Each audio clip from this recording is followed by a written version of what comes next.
Hi friends, కాయ చూడండి ఎంత పెద్దగా ఉందో. ఇప్పుడు కాయని కట్ చేసి పికిల్ ట్రై చేద్దాము. పుల్లగా ఉంది, కాయ బూజు అయితే రాదు. సో ఫస్ట్ మా అత్త నేనైతే కట్ చేసేసాము. డబ్బా నిండుగా ఇన్ని అయినాయి. ఇంక ప్రాసెస్లోకి వెళ్తే కప్ అయినాయి కదా. ఈ బౌల్తో 3 కప్స్ అయ్యాయి. దానికి నేను 1/2 కప్పు సాల్ట్, అలాగే 1/2 కప్పు కారం, 1/2 కప్పు ఆవాలు, మెంతి, పచ్చివే పౌడర్ చేసేసి కలిపేసాను. ముందు అది కన్సిస్టెన్సీ కరెక్ట్గా వేసుకొని తర్వాత ఆయిల్ కలుపుకోవాలి. ఉప్పు ఆయిల్ కరెక్ట్గా ఉంటే ఎప్పుడు ఊరగాయ బూజు పట్ట. ట్రస్ట్ మీ గాయస్, మ్యాంగో పీకలు అయితే నేను ఇదే ఫస్ట్ టైం పెట్టడము, కానీ అస్సలు బూజు రాలేదు ఫ్రెండ్స్. అన్నీ కరెక్ట్గా సరిపోయాయి.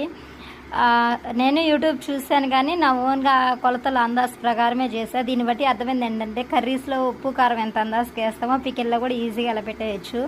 నాకు కర్రీస్ ఒక్కోసారి కుదరకపోవచ్చు, కానీ ఇలాంటి పికిల్స్ కారపొళ్ళు మాత్రం చాలా బాగా కుదురుతున్నాయి. పికిల్లో మంచి కారం వాడారంటే మంచి కలర్ఫుల్గా వస్తుంది. నేను నా దగ్గర నార్మల్ కారమే ఉంది కాబట్టి ఆచినే వాడాను.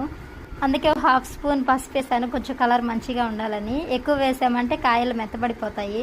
ఇది వచ్చేసి నెక్స్ట్ డే మార్నింగ్ ఫ్రెండ్స్ ఇంకొంచెం ఆయిల్ కలిపేసి పెట్టాను. అది మార్నింగ్ అలా తేలిందనమాట. బాగా వచ్చింది పికిల్. కొంచెం పసుపు వేసాం కదా, కలర్ చూడండి బాగుంది. వట్టి కారమే వేసామంటే కొన్ని కారాలు నల్లగా ఉంటాయి, దానివల్ల బాగోదు. పికిల్ అయితే ఇంకా తిరగమాత పెట్టి తిరగమాత చల్లార్చుకొని తర్వాత పికిల్లో కలుపుకోవాలి గైస్. అంతే, పికిల్ రెడీ. ఎక్కువేం పెట్టలేదు కానీ ఇది 1 కిలో వరకు ఉంటుంది ఫ్రెండ్స్. నా ఓన్గా నేనే చేస్తాను. ప్లీజ్ సబ్స్క్రైబ్ చేసుకోండి.